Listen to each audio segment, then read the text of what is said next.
আসসালামু আলাইকুম রহমতুল্লাহি ওয়াবারাকাতুহু। আলহামদুলিল্লাহি ওয়াহদা ওয়াসসালাতু ওয়াসসালামু আলা মান লা নাবিয়্যা বা'দা।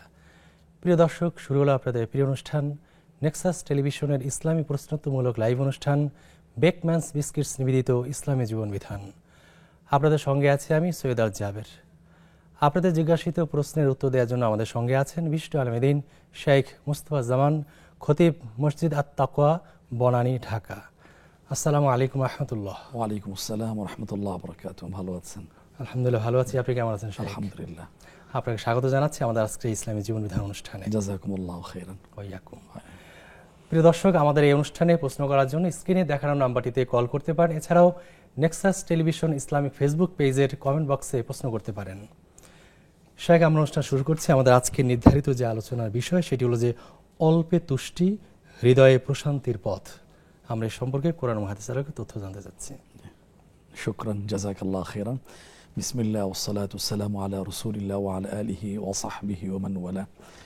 খুবই আত্মিক প্রশান্তিদায়ক একটি সুন্দর টপিক এটা আজকের বেশি দরকার। এই জন্য দরকার যে ইসলাম অল্প তুষ্টির ব্যাপার উৎসাহিত করে। আল্লাহ কর্তৃক সিলেক্টেড যারা বান্দা ছিলেন, পয়গম্বরগণ আলাইহিমুসসালাতু ওয়াসসালাম, তারা কিন্তু অল্প তুষ্ট ছিলেন। অল্প তুষ্টিতে অভ্যস্ত থাকা ব্যক্তি, তাদের জীবনটা কিন্তু সুখের জীবন। পক্ষান্তরে অল্পে তুষ্ট নয় এমন ব্যক্তি বৈষয়িক দিক থেকে অনেক অর্থ বৃত্তের অধিকারী হওয়া সত্ত্বেও কিন্তু তারা সুখের জীবন যাপন করতে পারে না, আত্মিক প্রশান্তিটা পায় না। আত্মিক প্রশান্তি তারা পায় না। অর্থ আমাদের দরকার, কারণ দুনিয়া হচ্ছে আর দুনিয়া মাকানুল আসবাব।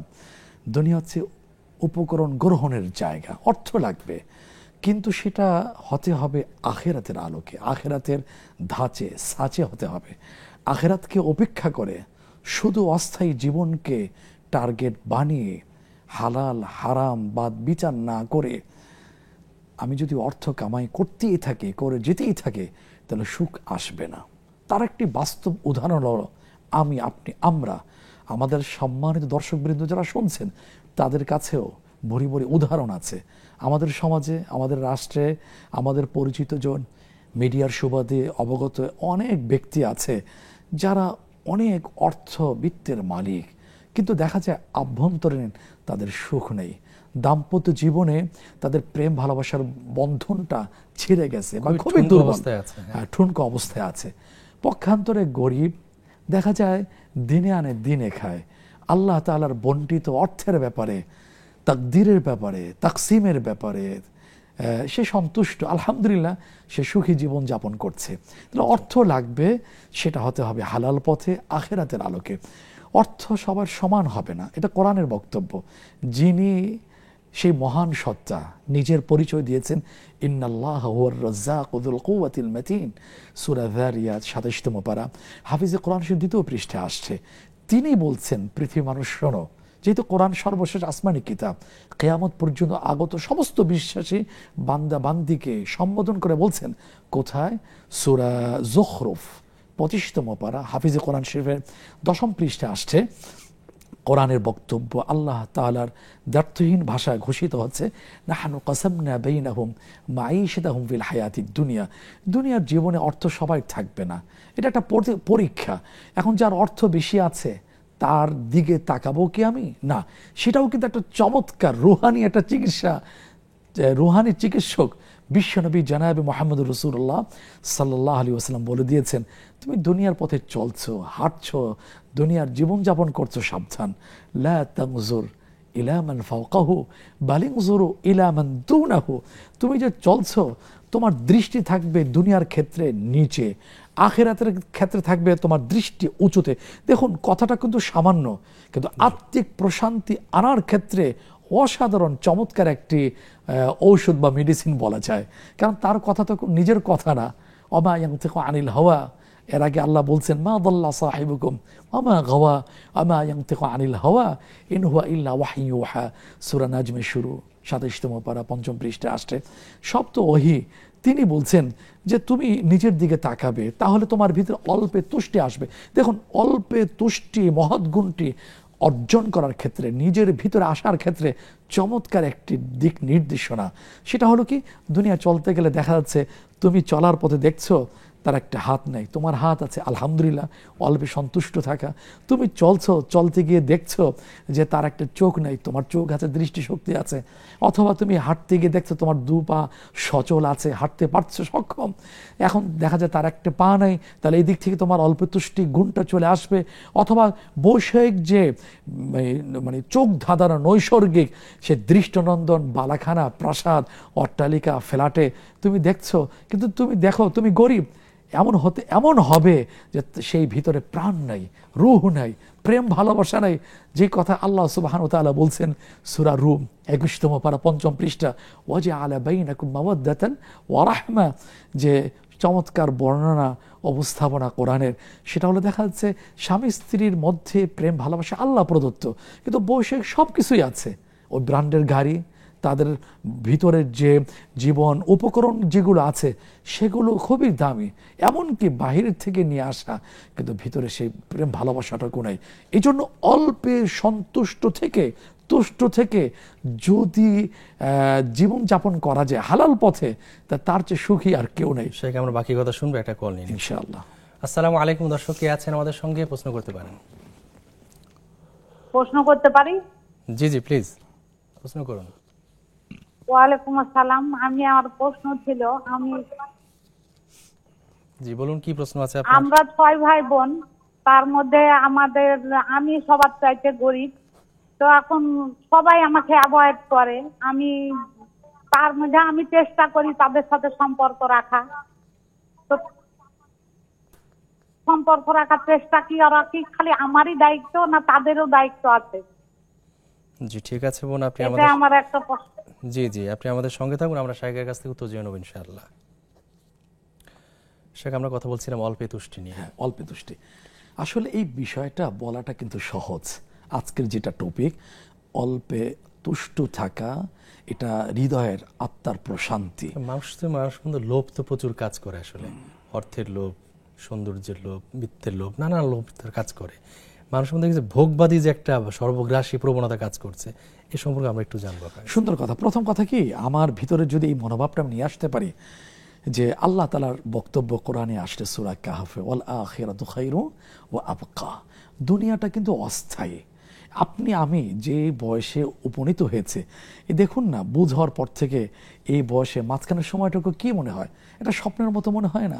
আমি অনেক বৃদ্ধ বার্ধক্যে যিনি বা যারা উপনীত হয়েছেন তাদের সাথে একটু আলাপচারিতায় আমি তাদের মুখ থেকে শুনতে পেয়েছি, এই তো সেদিন পুকুরে ঝাঁপ দিয়ে পড়েছি বৃষ্টি বাদলের দিনে, এই যে খেতে খামারে দৌড়িয়েছি, স্কুলে গিয়েছি, মাদ্রাসায় গিয়েছি, অর্থাৎ শিক্ষাঙ্গনে সর্বোচ্চ ডিগ্রি নিয়েছি, আজকের জীবন সায়ান্নে উপনীত হয়েছি, মনে হচ্ছে এই স্বপ্নের মতন। এখন ওই যে আল্লাহ যেটা বললেন, তার নামে নামকরণ করা সূরাতুর রহমান 27তম পারা 11তম পৃষ্ঠাে আসছে, ওয়ায়াবকা ওয়াজহু রাব্বিকা যুল জালালি ওয়াল ইকরাম কুল্লু মান আলাইহা ফান। দুনিয়া যা আছে সবগুলো শেষ হবে, আপনি শেষ হব, এই বৃক্ষ তরুলতা যা আছে সমস্ত মাখলুক সৃষ্টি শেষ হয়ে যাবে, থাকবে শুধু আখিরাত। এখন আপনি যদি চিন্তা করি যে দুনিয়া যখন থাকবে না, তো দুনিয়ার ভোগ বিলাসিতা, হ্যাঁ, অর্থের প্রতি মোহ, এটা কিন্তু সবার ভিতরে কম বেশি আছে। এটা সৃষ্টি করার ক্ষেত্রে এই উপাদান দিয়েই আল্লাহ সুবহানাহু ওয়া তাআলা সৃষ্টি করেছেন। কিন্তু এটা যদি এমন হয়ে থাকে যে এটাই সবকিছু, তাহলে আল্লাহ তাআলা বলছেন সূরা তাকাসুর, আপনি চমৎকার ওই রেফারেন্সটা নিয়ে আসছেন, আলহাকুমুত তাকাসুর, অর্থাৎ মৃত্যু ছাড়া কখনো এই প্রতিযোগিতা সম্পদের প্রতি, এই যে কি বলে নষ্ট অসুস্থ, এই যে প্রতিযোগিতাটা কখনো শেষ হবে না। এই জন্য আল্লাহ সুবহানাহু ওয়া তাআলা বলে দিয়েছেন, না তুমি এটা ভাবো, ওয়াল আখিরাতু খায়রুন ওয়া আবকা, আখিরাত বাকি থাকবে, এটাই স্থায়ী, সেটার জন্য তুমি কি কামাই করবে সেটা তুমি অর্জন করো।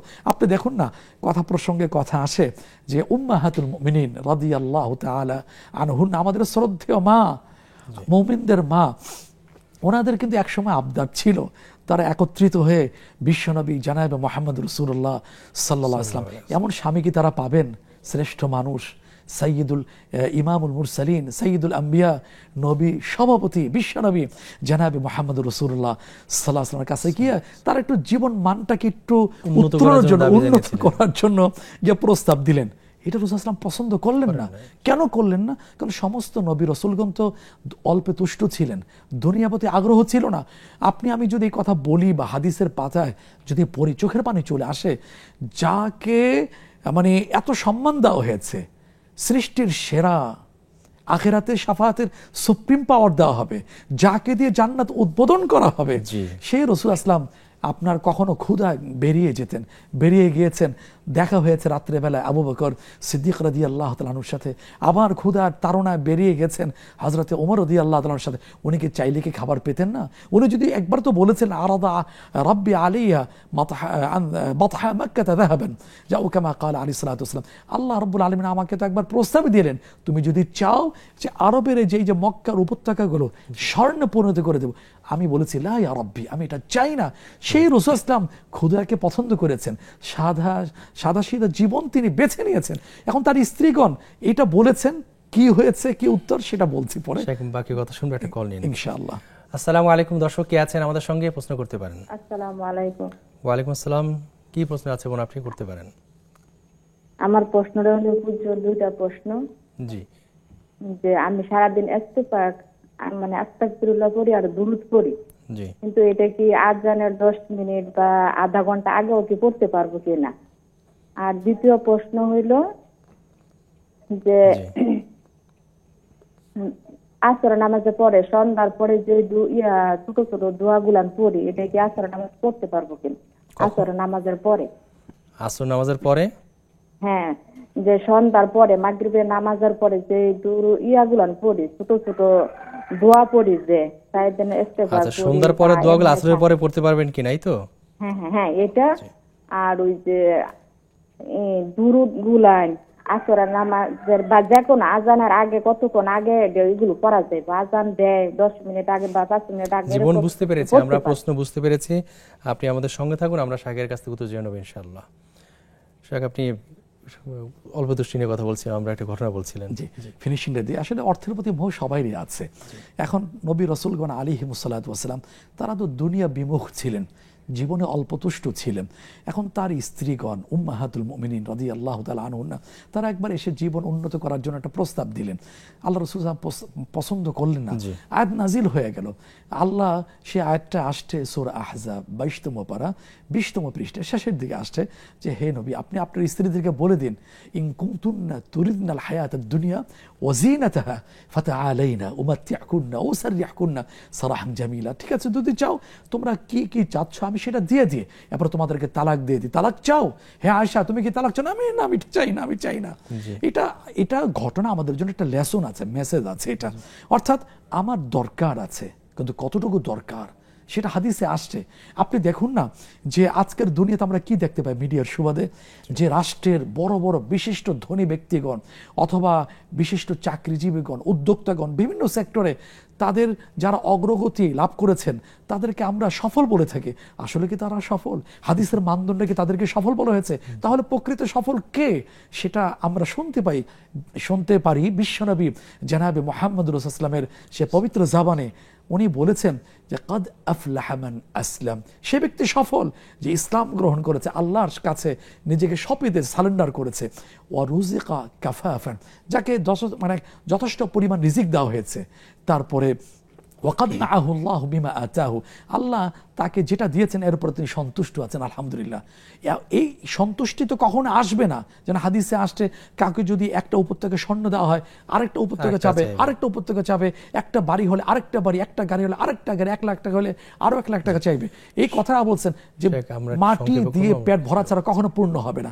সুতরাং ওই ব্যক্তি সফল যে মুসলিম হয়েছে, যাকে পরিমাণ মতো রিজিক দেওয়া হয়েছে, আল্লাহ তাকে অনুগ্রহ করে যা দিয়েছেন এরপর সন্তুষ্ট বা সন্তুষ্টি প্রকাশ করেছে, সে হলো সফল। তিনি প্রশান্তির পথটা পেয়েছেন, এটা যদি অর্জন করতে পারি ইনশাআল্লাহ হৃদয়ে প্রশান্তি আসবে, সুখময় জীবন আমরা জীবন যাপন করতে পারবো। সেটা আমরা বিরতি যাচ্ছি ইনশাআল্লাহ। প্রিয় দর্শক, দেখছেন আপনাদের প্রিয় অনুষ্ঠান নেক্সাস টেলিভিশনের ইসলামী প্রশ্ন উত্তরমূলক লাইভ অনুষ্ঠান বেকম্যানস বিস্কিটস নিবেদিত ইসলামী জীবন বিধান। নিশ্চিত ছোট্ট একটা বিরতির পর ইনশাআল্লাহ আমরা আবার ফিরে আসবো। ততক্ষণ আমাদের সঙ্গেই থাকুন।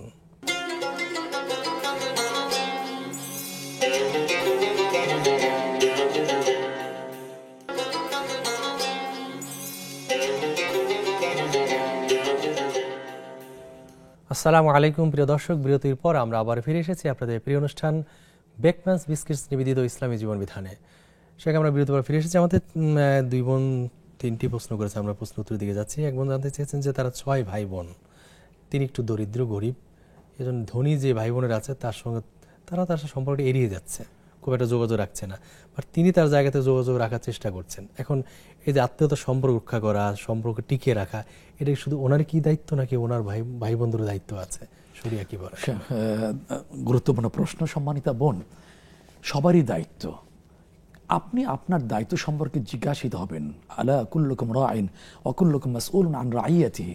রাসূলুল্লাহ সাল্লাল্লাহু আলাইহি ওয়াসাল্লাম বলেছেন সবাই দায়িত্বশীল। তার দায়িত্বশীলতা সম্পর্কে আল্লাহর আদালতে দলীয়ভাবে না, শোডাউন করে না, আলাদাভাবে একাকী জিজ্ঞাসিত হবে। সেই কথা আল্লাহ তাআলা বলেছেন সূরা মারইয়াম 16তম পারা হাফিজে কোরআন শরীফের 10ম পৃষ্ঠার শেষ লাইনে আসছে ওয়াকুল্লুহুম আতিহি ইয়াউমাল কিয়ামাতি ফারদা, একাকী। সুতরাং আপনি আপনার জায়গা থেকে আপনি দায়িত্ব পালন করেছেন, আপনাকে উপেক্ষা করছে, আপনাকে এড়িয়ে চলছে, আলহামদুলিল্লাহ। কারণ এই যে ধনী গরিবের তো আল্লাহর হাতে, চেষ্টা করার দায়িত্ব মানবের, ঠিক আছে, কিন্তু আপনি আপনার জায়গা থেকে মানে বছরে একাধিকবার একটু ফোন দিচ্ছেন, ভাইয়া কেমন আছো, ভাই কেমন আছো, বোন কেমন আছো, আপনি সম্পর্ক জোড়া লাগানোর চেষ্টা করছেন। কেন? হাদিসে একটা ভয়ঙ্কর কথা আসছে, লা ইয়াদখুলুল জান্নাতা কাতিউ রাহিম, আত্মীয়তার সম্পর্ক ছিন্নকারী জান্নাতে প্রবেশ করবে না, নামাজি হলেও, হাজি হলেও, দাতা হলেও। সুতরাং এই ভয়ঙ্কর কথাগুলো সামনে রেখে আপনি যেন আখিরাতে ধরা খেয়ে না যান, এই জন্য রাসূলের কথাগুলো সামনে রেখে আপনি আপনার জায়গা থেকে সম্পর্ক স্থাপন করে যাবেন। সে কথা হলো সিল মান কাতাআকা, যে তোমার সাথে সম্পর্ক ছিন্ন করেছে তুমি তার সাথে সম্পর্ক জোড়া লাগাও। দুনিয়া চলেই যাবে, খেলেও চলে যায়, না খেলেও চলে যায়। ভালো বাড়ি নয়, ভালো পোশাক, দামি পোশাক নয়, এই কোনোভাবেই দুনিয়া কিন্তু চলে যায়। সুতরাং স্থায়ী পুঁজি অর্জন করা, জান্নাতের সেই স্থায়ী সুখ লাভের আশায় আপনি আপনার জায়গা থেকে করে যান। এরা যখন করছে না, এরা জবাবদিহিতার সম্মুখীন হবে। আল্লাহ আমাদের জন্য সহজ করুন, তাদের দায়টা তাদের উপর থাকবে ইনশাআল্লাহ। সেখানে আমরা একটা প্রশ্ন নিচ্ছি। আসসালামু আলাইকুম দর্শক, প্রশ্ন করতে পারেন। জি, ওয়ালাইকুম সালাম। জি যে হুজুর, আমি জানতে চাচ্ছি, আমি কোন একটা মাধ্যমে শুনেছিলাম যে ইশরাক নামাজ এবং সালাতুদ দোহা 12টার আগ পর্যন্ত পড়া যায়, ওটা কি ঠিক আছে কিনা? আমি ওটা কি করা যায়? সালাতুদ দোহা কি করা যায়? মানে 12টার আগ পর্যন্ত, 12টা পর্যন্ত পড়া যায়? জি, 12টার আগ পর্যন্ত। 12টার বাজে তো মানে তখন তো জি বুঝতে পেরেছি। সূর্য মাথার উপরে থাকে, তখন তো নামাজ পড়া নিষেধ। তো 12টার আগ পর্যন্ত। জি বুঝতে পেরেছি। আর কোনো প্রশ্ন আছে? তারপরে আর ওই যে সালাতুদ দোহা, সরি, যে জাওয়ালে নামাজ, ওটা 12টা বাজার কত মিনিট পরে পড়বো? জি। আর আরেকটা প্রশ্ন হচ্ছে যে আমি এশারের পর নামাজে বেতনের পর 2 রাকাত নফল নামাজ পড়ি, তো সেটা কি মানে ধরেন আমি হয়তো তাহাজ্জুদ নামাজটা পড়তে পারলাম না, বা ওটা কি আমার ওই সমান কি সওয়াব হবে কিনা? বিতির সালাতের পর 2 রাকাত নফল নামাজ পড়েন, এই তো? জি জি ঠিক আছে কিনা? জি জি ঠিক আছে। জি, আপনি আমাদের সঙ্গে থাকুন, আমরা শাইখের কাছ থেকে উত্তর জেনে নিচ্ছি ইনশাআল্লাহ। জি জি, আসসালামু আলাইকুম। শাইখ, আমাদের ফেসবুকে এক বোন আনজুরা বেগম জানতে চেয়েছেন যে বিড়ালকে তাড়া দিতে গিয়ে অনিচ্ছাকৃতভাবে মারা গেলে কি গুনাহ হবে এবং তার জন্য কি করা উচিত? হ্যাঁ, কেন আপনি তাড়া দিচ্ছেন? আপনার মাছ খেয়ে ফেলছে, আপনার গোশত খেয়ে ফেলছে, কি জন্যে? যদি এমন হয়ে থাকেন আমার বাচ্চা আক্রান্ত হওয়ার সম্ভাবনা আছে, কারণ মাঝে মধ্যে আমি পাগলামি করে বসে, তাহলে তো আপনি তাড়া দিতেই পারেন। আপনি মারার জন্য তাড়া দেননি, আপনি বাড়ি থেকে বিতাড়িত করার জন্য দিয়েছেন। সেক্ষেত্রে যদি মারা যায়, সেটার ক্ষেত্রে আপনি ইনশাআল্লাহ আল্লাহর কাছে জবাবদিহিতার সম্মুখীন হবেন না। জি, আমাদের এক বোন জানতে চেয়েছিলেন যে উনি আজানের আগে ইস্তেগফার পড়েন, দুরূদ পড়েন, 10 মিনিট আগে পড়েন, এভাবে পড়তে কোনো অসুবিধা আছে কিনা? না, ইস্তেগফার একটা লোভনীয় আমল। সূরা নূহর মধ্যে আসলে ইস্তাগফিরু রাব্বাকুম ইন্নাহু কানা গাফফারা, হাদিস আসলে মান লাজিমাল ইস্তিগফার, বড় কথা, ইস্তিগফার করে যাও, ক্ষমা করে যাও। আবার সূরা হুদে আসছে ইস্তাগফিরু রাব্বাকুম সুম্মা তুবু ইলাইহি, তারপর হাদিসে যিনি নিষ্পাপ, পূর্বাপর সমস্ত গুনাহ মাফ করে দেওয়া হয়েছে। নবী সভাপতি বিশ্বনবী জনাবে মুহাম্মদুর রাসূলুল্লাহ সাল্লাল্লাহু আলাইহি ওয়াসাল্লাম বলছে ইন্নী লা আস্তাগফিরুল্লাহ, আমি প্রতিদিন 100 বার চেয়েও বেশি আল্লাহর কাছে ক্ষমা প্রার্থনা করি। কেন? ওনার কি গুনাহ ছিল? নাউজুবিল্লাহ, উনি তো মাসুম। আমাদের জন্য আমাদের অনুপ্রাণিত করার জন্য এই কথাগুলো তিনি বলেছেন, আমল করেছেন। এই জন্য আপনি রাত দিন 24 ঘন্টায় করতে পারবেন। এর জন্য কোনো অক্ত লাগে না, কিবলামুখী হওয়া লাগে না, উজুও লাগে না, পবিত্রতাও থাকা লাগে না। নামাজের আজানের 10 মিনিট আগে করা যাবে কিনা? কেন করা যাবে না? আজান হবে, জবাব দেওয়া। আজানের আগেও করা যাবে, আজানের পরেও করা যাবে। সুতরাং সময় ক্ষেত্রে এই বিধিনিষেধ নেই। জি জি, আপনি একটু জানতে চেয়েছেন যে মাগরিবের সালাতের পরে যে জিকির আজকারগুলো আছে সেটা কি আসরের পরে পড়তে পারেন কিনা? জি, এখানে কোরআনে যে বক্তব্যগুলো আসলে বিভিন্ন জায়গায়, তার থেকে একটি কথা বলি, আনসাব্বিহু ফাওহা ইলাইহিম আনসাব্বিহু বুকরাতান ওয়া আশিয়া। এবং হাদিসের আমল থেকে যেটা সুপ্রমাণিত সেটা হলো সকাল সন্ধ্যায়। সকালটা কখন শুরু হয়? দুনিয়ার সকাল আর হাদিসের আলোকে সকাল সাবাহ, এর মধ্যে পার্থক্য আছে। যেমন আমরা রমাদান মাসে সকালটা হয় কখন থেকে?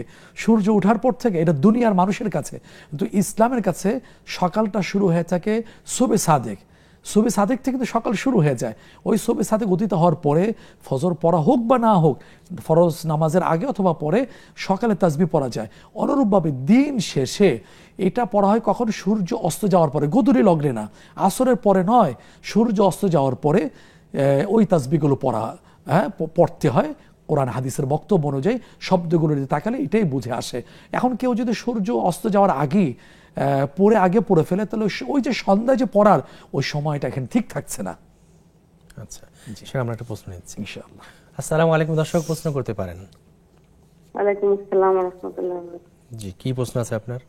আমি প্রশ্ন যে নফল নামাজ বসে পড়া যাবে কিনা? নফল নামাজ বসে পড়া যাবে কিনা?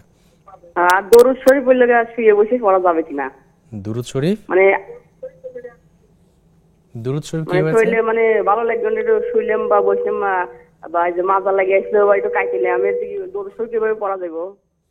আচ্ছা, ঠিক আছে বোন, আপনি আমাদের সঙ্গে থাকুন, আমরা শাকের কাছ থেকে উত্তর জেনে নিচ্ছি।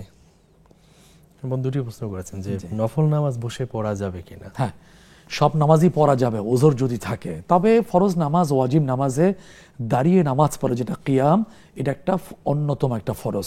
নফলের ক্ষেত্রে কিছু শিথিলতা চলে আসে। এখন ফরজ নামাজে ওজর ছাড়া পড়া যায় না, ফরজ লঙ্ঘিত হয়ে থাকে, নামাজটা নষ্ট হয়ে যায়।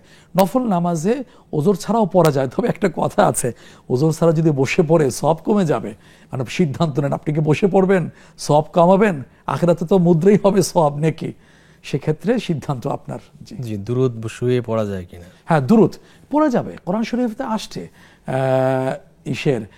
সূরা আল ইমরান ৪র্থ পারা হাফিজে কোরআন শরীফের ১৪তম পৃষ্ঠাে আসছে জ্ঞানবান জ্ঞানী সম্প্রদায়ের প্রশংসা করতে গিয়ে, কোয়ালিটি গুণগুণ বর্ণনা করতে গিয়ে বলছেন আল্লাযীনা ইয়াযকুরুনাল্লাহা কিয়ামান ওয়া কুউদান ওয়া আলা জুনুবিহিম, যারা আল্লাহর জিকির করে, আল্লাহকে স্মরণ করে, দোয়া জিকির দুরূদ সবই এর মধ্যে চলে আসে। দাঁড়ানো অবস্থায়, বসা অবস্থায়, সব অবস্থায় এটা করা যাবে। তবে চেষ্টা করা বসা অবস্থায় আদব বজায় রেখে। আপনি যেটা আমাদের সাথে শেয়ার করেছেন যে শব্দগুলো দিয়ে, সেটা হলো একটু ভালো লাগছে না, একটু খারাপ লাগছে, তাহলে শুয়ে করছে না, করা যাবে, কোনো সমস্যা নেই ইনশাআল্লাহ। জি, আমাদের ফেসবুকে মুজিবুর রহমান নামে এক ভাই লিখেছেন, একজন যুবকের দাড়ি রাখা কতটুকু জরুরি? এখানে যুবক কথাটা আসবে না, যুবকের আগে আরেকটু সময় আছে। সেটা হলো বালেগ হওয়ার পর থেকে। এই যে বালেগ হওয়ার কিছু আলামত সিমটম আছে, কণ্ঠের পরিবর্তন আসে, গোফ দাড়ি এগুলো প্রকাশ পেয়ে থাকে, হ্যাঁ, ইত্যাদি জায়গায় এগুলো পশম, অবাঞ্ছিত পশম প্রকাশ পেয়ে থাকে। তো সেই ক্ষেত্রে পুরুষদের বেলায় দুনিয়ার হুকুমটা হচ্ছে যখনই উঠবে তখনই রেখে দেওয়া। কতটুকু রাখা হবে এই ব্যাপারে কিন্তু হাদিস দ্বারা প্রমাণিত। এখানে ভিন্ন কেউ মত বলে থাকেন, কিন্তু হাদিসে কি আসছে? আফুল লোহা ওয়াকাসুশ শাওয়ারিব, দাড়ি ছেড়ে দাও, দাড়ি কাটো কথা বলা হয়নি, দাড়ি ছেড়ে দাও, আর মোজ খাটো করো, ছাঁচা, এটা মাকরু তানজিহি, দাড়ি ছেড়ে দাও। কতটুকু ছাড়া হাদিসে কিন্তু মিকদারটা, পরিমাণটা কিন্তু হাদিসে আসেনি। কিন্তু যেই রাসূল সাল্লাল্লাহু আলাইহি ওয়াসাল্লাম বলেছেন, তার সামনে এই উম্মার প্রথম ছাত্র কারা ছিলেন? সাহাবায়ে কেরাম রাদিয়াল্লাহু তাআলা আলাইহিম আজমাইন। তাদের মধ্যে থেকে একজন অন্যতম খুবই আমলদার, যিনি রাসূলুল্লাহ সাল্লাল্লাহু আলাইহি ওয়াসাল্লামের আমলগুলো পুঙ্খানুরূপ দেখতেন এবং সেই খুঁটিনাটি বিষয়গুলো আমল করতেন, সেই মহান সাহাবী হলেন আব্দুল্লাহ ইবনে ওমর রাদিয়াল্লাহু তাআলা আনহুমা। তাকে দেখা গেছে তিনি নিজের হাতে এক মুষ্টি ধরে তারপর তিনি কেটে ফেলেছেন, তার আগে নয়। তবে সালাফি ভাইরা বলেন না, যখন হাদিসে আসছে তারা একবারে ডাইরেক্টলি হাদিসের উপরে আমল করেন, বক্তব্য দিয়ে থাকেন। আফুল লোহা যখন রাসূল সাল্লাল্লাহু আলাইহি ওয়াসাল্লাম বলেছেন ছেড়ে দাও, ছেড়ে দেওয়া। কিন্তু আব্দুল্লাহ ইবনে ওমর রাদিয়াল্লাহু আনহু থেকে বর্ণিত যে উনি রাসূল সাল্লাল্লাহু আলাইহি ওয়াসাল্লামকে দেখেছেন বিধায় নিজের হাতে, নাপিতের হাতে না, নিজের হাতে স্বাভাবিকভাবে ধরে ওইটা কেটে ফেলা। তার আগে এই ব্যাপারে কিন্তু কেউ বলছে না, সুতরাং এর আগে এটা না কাটাটাই ভালো হবে। জি, সেখানে আমরা বিরতি যাচ্ছি ইনশাআল্লাহ। আসসালামু আলাইকুম প্রিয় দর্শক, দেখছেন আপনাদের প্রিয় অনুষ্ঠান নেক্সাস টেলিভিশনে ইসলামী প্রশ্নোত্তরমূলক লাইভ অনুষ্ঠান বেকমাস বিস্কিটস নিবেদিত ইসলামী জীবন বিধান। নিশ্চিত ছোট্ট আরেকটি বিরতি, বিরতির পর ইনশাআল্লাহ আবারও ফিরে আসবো। ততক্ষণ আমাদের সঙ্গে থাকুন।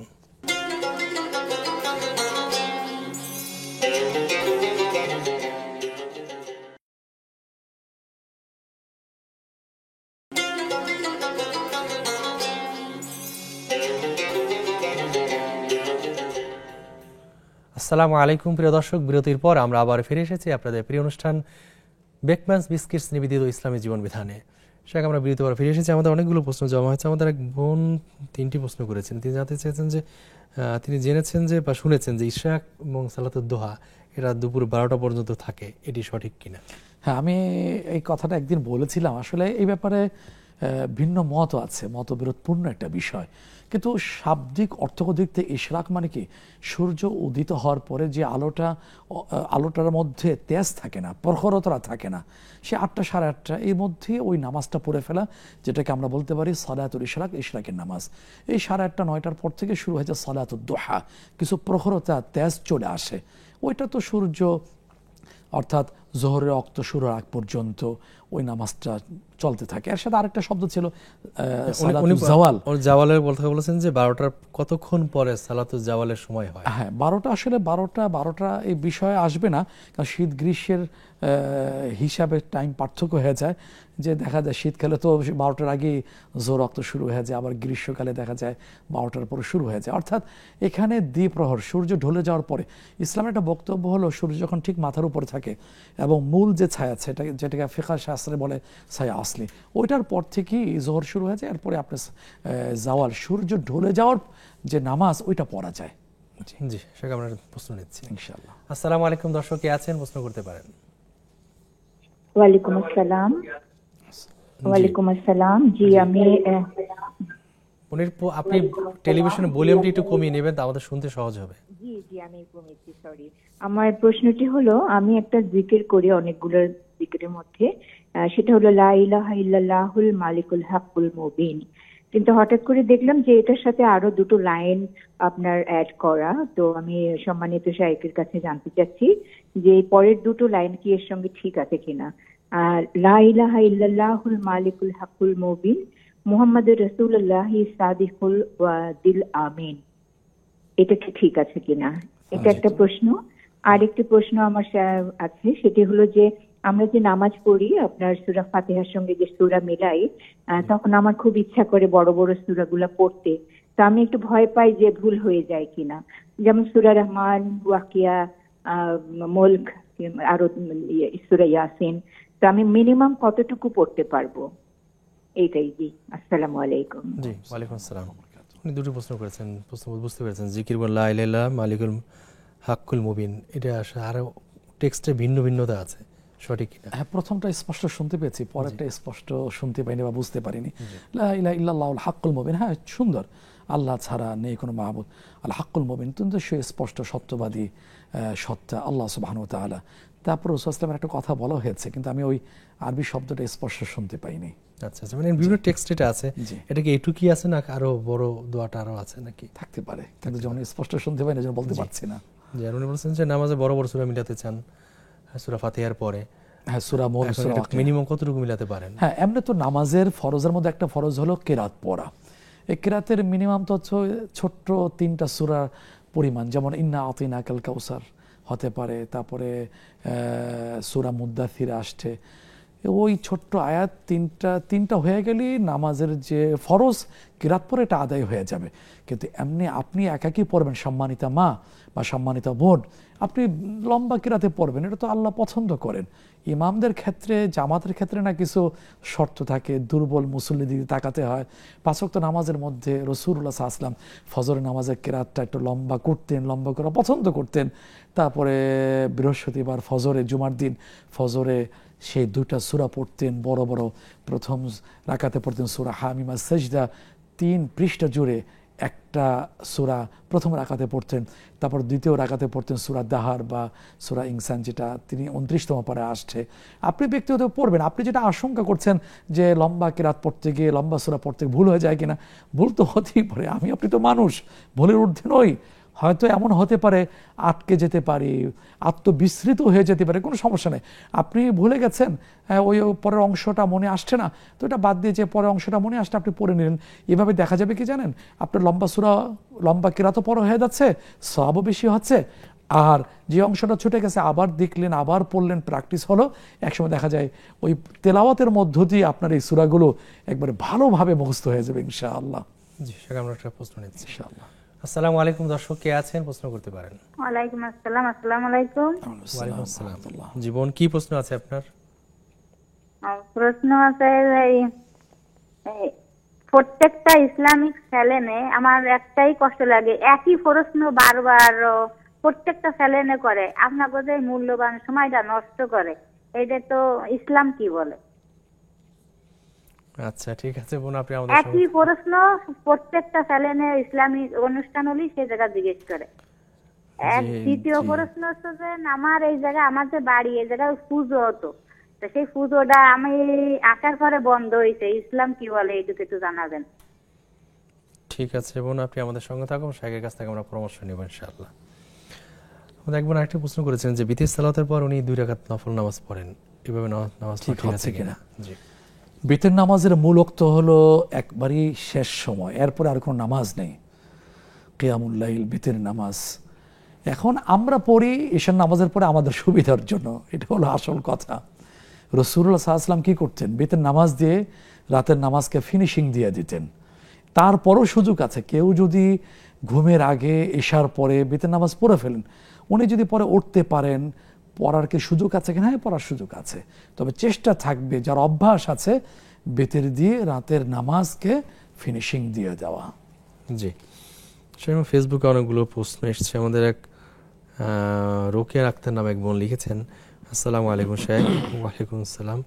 আমার প্রশ্ন হলো, বাংলায় উচ্চারণ দেওয়া নাই, তবে তাজবিদ মেনে তেলাওয়াতের সুবিধার জন্য হরফের উপর থাকা কিছু সাংকেতিক চিহ্নের সাহায্য নিলে কি সওয়াব কম হবে?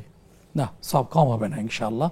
তাজবিদ যেটা আগে বলেছেন, তাজবিদ সম্পর্কে আপনার এলেম আছে, নলেজ আছে, তাজবিদ ঠিক রেখে সাংকেতিক চিহ্নকে সুবিধার জন্য এতে কোনো সমস্যা নেই ইনশাআল্লাহ। সাইয়েদা মিম নামে একজন লিখেছেন যে মা তার নিজের টাকা মেয়েকে দিতে চান, তার ছেলে আছে তাকে না জানিয়ে, এটা কি ইসলামে জায়েজ আছে? দিলে কি গুনাহ হবে? আসলে কথাটা একটু আলোচনা সাপেক্ষে। সেটা হলো মা এবং বাবা উভয়ের ক্ষেত্রে একই বক্তব্য, যেহেতু মা বাবার মিরাসের ক্ষেত্রে 2টা একই নিয়মে হয়ে থাকে। এখন মা যদি তার মেয়েকে দিতে চান, পরিমাণটা যদি হালকা হয়ে থাকে, তাহলে এতে কোনো সমস্যা নেই। পড়াশোনার ক্ষেত্রে তো ছেলে মেয়ের তারতম্য হতেই পারে, কেউ প্রাইমারি সেকশনে পড়ে, হাই সেকশনে পড়ে, কেউ কলেজে পড়ে, কেউ মেডিকেলে পড়ে, সব ছেলে মেয়ের পড়াশোনার খরচ তো একরকম না। কিন্তু যদি এমন হয়ে থাকে পরিমাণটা বেশি, চোখে পড়ে, পরিমাণটা বেশি, এটা আলোচনা আসবে, সেক্ষেত্রে কিন্তু ইসলামের কথা আছে, হাদিসেও কথা আসছে। একজন বাবা তো এসে বলেছিলেন, ভাবলেন যে রাসূল ইসলাম তার এই বিষয়টাকে, সিদ্ধান্তটাকে সমর্থন জানাবেন, কিন্তু রাসূল ইসলাম খুশি হতে পারেন নাই, বলেছেন তুমি কি অন্য সন্তানকে এভাবে দিয়ে আসছো? না, যাও দিয়ে আসো। সেই ক্ষেত্রে মা বাবা জীবিত অবস্থায় সন্তানদের, ওয়ারিসদেরকে দেওয়ার ক্ষেত্রে 2টা পদ্ধতি আছে। একটা পদ্ধতি হলো সবাইকে এমনি হাদিয়া দিচ্ছি, তার যদি নিয়ত দৃষ্টিভঙ্গি এটা থাকে, তাহলে সবাই সমান হতে হবে, সে ছেলে হোক মেয়ে হোক। আর যদি নিয়ত থাকেন আমি জীবদ্দশায় ছেলে মেয়েদেরকে, ওয়ারিসদেরকে মিরাস হিসাবে দিতে যাচ্ছি, সেক্ষেত্রে এখানে তাকসিম করার ক্ষেত্রে বৈষম্য তারতম্য করার কোনো সুযোগ নেই। তখন সিদ্ধান্তটা হবে আসমানি সিদ্ধান্ত, কোরআনের সিদ্ধান্ত। সেটা হলো ফালিযাকারি মিসলু হাযিল উনসাইন, সূরা নিসা 4 পারা 18 পৃষ্ঠা আসছে। এটা এতটা গুরুত্বপূর্ণ বিধান, আল্লাহ তাআলা এটা বলার পরে, তাকসিম ভাগ করে দেওয়ার পরে শেষে বলছেন, পৃষ্ঠার শেষে, ফারিদাতাম মিনাল্লাহ। শোনো, এটা নফল না, এটা সুন্নাহ না, এটা হালকা করে দেখার কোনো সুযোগ নেই, এটা ফরজ অলঙ্ঘনীয় বিধান।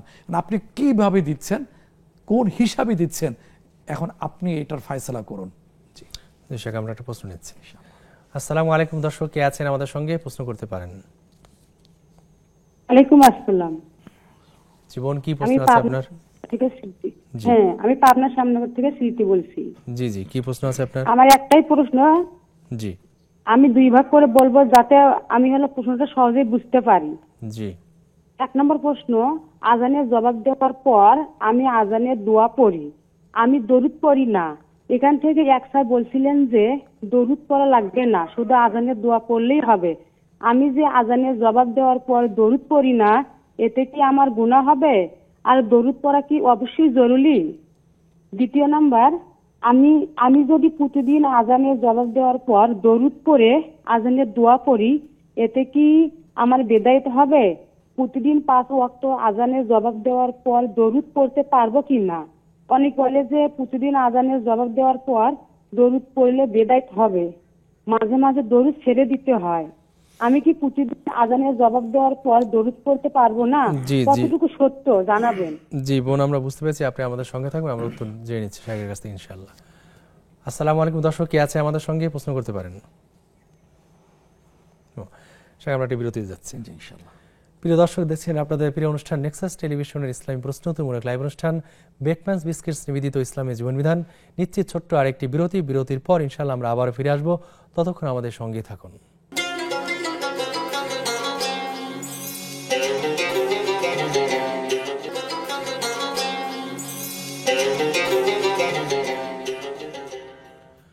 আসসালামু আলাইকুম প্রিয় দর্শক, বিরতির পর আমরা আবার ফিরে এসেছি আপনাদের প্রিয় অনুষ্ঠান বেকম্যান্স বিস্কিটস নিবেদিত ইসলামী জীবনবিধানে। এক বিরতির পর আমরা ফিরে এসেছি। আমাদের অনেকগুলো প্রশ্ন জমা হয়েছে। আমাদের এক বোন জানতে চেয়েছেন যে আজানে জবাব দিচ্ছেন, তারপরে দোয়া পড়ছেন, তারপরে দুরূদ পড়ছেন, হ্যাঁ, দুরূদ আগে পরে সেটা কি গুনাহ হয় কিনা বা বেদাত হয় কিনা? না, সুন্নাহ কি বলছে, কোনটা আমরা অনুসরণ করব, সের কথা তো আল্লাহ তাআলা বলে দিয়েছেন। সূরা হাশর 28তম পারা 5ম পৃষ্ঠা আসছে। আপনাকে বলছে, আমাকেও বলছেন, মা আতাকুমুর রাসূল ফাখুযু, রাসূল সাল্লাল্লাহু আলাইহি ওয়াসাল্লাম জানিয়ে আসছেন সেটা তোমরা গ্রহণ করো। ওমা নাহাকুম আনহু ফান্তাহু, যা থেকে বিরত থাকতে বলেছেন সেখান থেকে বিরত থাকো। রাসূল আসলাম আমাদেরকে শিখিয়েছেন, সাহাবায়ে কেরাম সেটা আমল করেছেন, হাদিসের পাতায় লিখিত আছে, সুন্নাহ দ্বারা প্রমাণিত। সেটা হলো আজান হবে, আজানের আগে কিছু হবে না, আজান হবে, আজানের পরে দুরূদ হবে, তারপরে গিয়ে দোয়া হবে, আল্লাহ রাব্বা হাদি দাওয়াতি তাম্মা।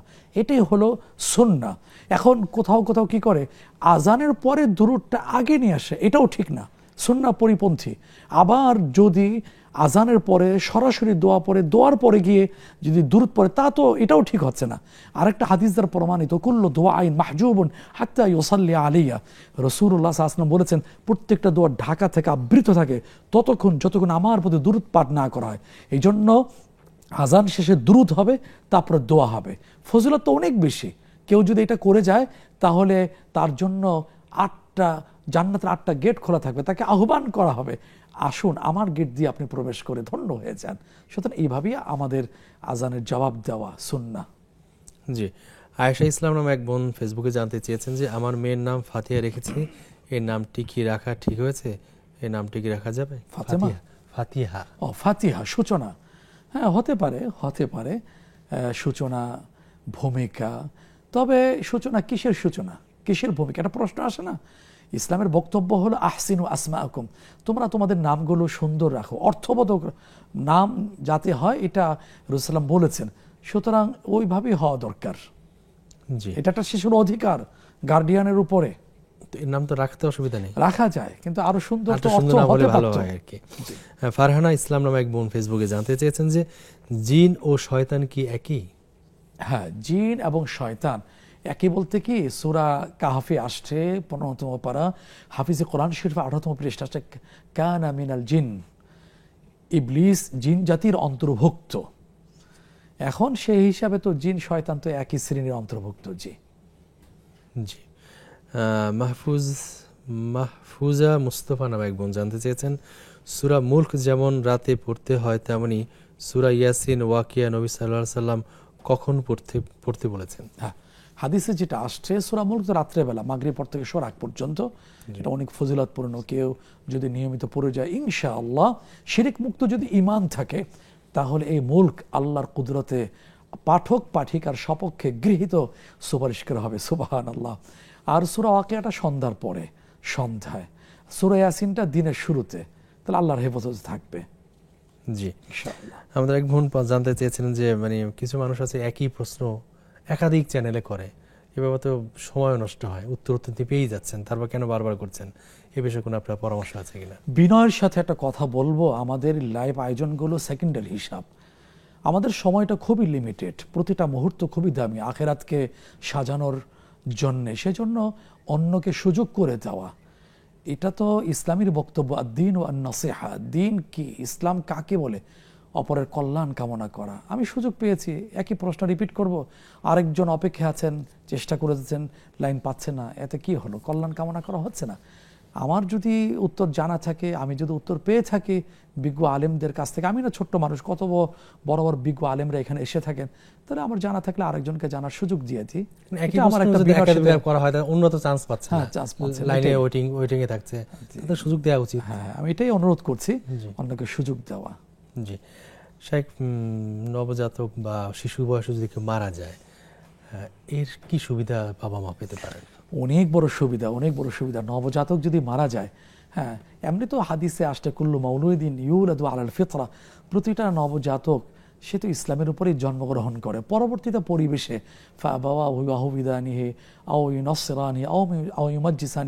মা বাবা যদি খ্রিস্টান হয় সন্তান খ্রিস্টান হয়ে যায়, মা বাবা যদি ইহুদি হয় সন্তান ইহুদি হয়, অগ্নিপূজক হয় নাস্তিক যদি হয় নাস্তিক হয়ে যায়, পরিবেশ তাকে একটা বড় সাপোর্ট মানে তার জন্য। এখন যদি মুসলিম পরিবারে জন্মগ্রহণ করে এই শিশু অবস্থায় মারা যায়, আল্লাহু আকবার, অনেক বড়। আল্লাহ তো ফেরেশতাদেরকে বলেন যে আমার বান্দার কলিজা টুকরো তোমরা নিয়ে আসলে ওই সন্তান তো আর জান্নাতে জাহান্নামে যাবে না, এটা আল্লাহর রহমান রহিম এই গুণের সিফাতি নামের পরিপন্থী। যদি ওই সন্তানের মা বাবা যদি জাহান্নামে আল্লাহ না করুক, আর ওই সন্তান কি করবে? আল্লাহর কাছে মানে সুপারিশ করবে, সুপারিশটা কবুল হয়ে যাবে। সুবহানাল্লাহ। তবে সবর করতে হবে, ধৈর্য ধারণ করতে হবে আল্লাহর এই ফয়সালাতে। জি শেখ, আমরা আজকে শুরুতে আমরা যে আলোচনার বিষয়টি ছিল আমাদের অল্পে তুষ্টি হৃদয় প্রশান্তির পথ, আমরা অল্পে তুষ্ট মানুষের মধ্যে আমরা লোভ কাজ করে, আমরা দেখতে পাই যে লোভ, এই লোভ কমানোর জন্য আমরা কি করতে পারি একটু সংক্ষেপে? সুন্দর কথা বলেছেন। আসলে শয়তান তো আমাদের চিরশত্রু। সূরা ইয়াসিন 23তম পারা 3য় পৃষ্ঠা আছে, ইন্না শাইতানা লাকুম আদুউন। তারপরে সূরা ফাতির 22তম পারা 14তম পৃষ্ঠা আসছে, ইন্না শাইতানা আদুউন ফাত্তাখিযু আদুওয়া। আমি আল্লাহ তোমাদেরকে জানিয়ে দিচ্ছি শয়তান তোমাদের প্রকাশ শত্রু হিসাবে গ্রহণ করে। সেই শয়তান সবসময় চেষ্টা করে দুনিয়ার এই যে অর্থের মায়া জালে বন্দি রাখতে চায় মানুষকে, ইনসানকে। তারপরে দুনিয়ার এই যে মোহে দিকে আকৃষ্ট করে তার উদ্ভ্রান্ত জীবন দিকে আহ্বান করতে থাকে। এই জন্য মানুষের উচিত হল ঈমান এবং তাকওয়ার জীবন অবলম্বন করা, তাহলে ইনশাআল্লাহ সেই শয়তানের চক্রান্ত থেকে বাঁচতে পারবে এবং অল্পে তুষ্ট জীবন সে হাসিল করতে পারবে, আর এর মধ্য দিয়ে আখিরাতের পথ সুগম হয়ে যাবে ইনশাআল্লাহ। আল্লাহ যা দিয়েছেন আলহামদুলিল্লাহ। এই যে অল্পে সন্তুষ্ট থাকা, ইসলামের একটা কথা আছে মহতারাম, হালাল পথে পাহাড় সমপরিমাণ অর্থ কামাই করার ক্ষেত্রে কোনো বিধিনিষেধ নেই, তবে কিছু দায়িত্ব চলে আসে। যদি নিসাব পরিমাণ অর্থের মালিক হয়ে যায় তাহলে বছরান্তে তাকে যাকাত দিতে হবে। আবার যদি ওই শর্ত সাপেক্ষে অর্থের মালিক হয়ে যায় তাহলে ওয়ালিল্লাহি আলান নাস হজ্জুল বাইত মান ইসতাতা ইলাইহি সাবিলা, সূরা আল ইমরান আসছে, তাহলে হজ ফরজ হয়ে যাচ্ছে। তারপরে আদান প্রদানের প্রশ্ন আসছে, সাদকা ফিতর আসছে।